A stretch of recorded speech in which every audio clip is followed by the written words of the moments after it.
और आज ऐवान की कार्रवाई से पहले इंडिया की मीटिंग, इंडिया इत्तेहाद की मीटिंग में अपोजिशन के अरकान होंगे शामिल। अपोजिशन लीडर मल्लिकार्जुन खड़गे के दफ्तर में होगी मीटिंग। सुबह 10 बजे सभी अरकान पार्लियामान को मीटिंग में पहुंचने का कहा गया है। माना जा रहा है कि इस मीटिंग में ऐवान की आज की कार्रवाई को लेकर हिकमत अमली तैयार की जाएगी। आज ऐवान की कार्रवाई से पहले इंडिया गठबंधन की बड़ी बैठक होने वाली है। ये मीटिंग अपोजिशन के लीडर मल्लिकार्जुन खड़गे के कमरे में होगी। तो सुबह 10 बजे सभी अरकान पार्लियामान को मीटिंग में पहुंचने को कहा गया है। माना जा रहा है कि इस मीटिंग में ऐवान की आज की कार्रवाई को लेकर हिकमत अमली तैयार की जाएगी। तो सुबह 10 बजे अरकान पार्लियामान को मीटिंग में पहुंचने को कहा गया है।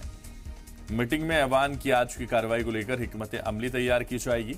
यह मीटिंग मल्लिकार्जुन खड़गे के कमरे में की जाएगी। आज ऐवान की कार्रवाई से पहले इंडिया की मीटिंग, आज ऐवान की कार्रवाई से पहले ये खास मीटिंग इंडिया करने जा रहा है, जिसमें तमाम आगे की हिकमत अमली तैयार करने जा रहा है।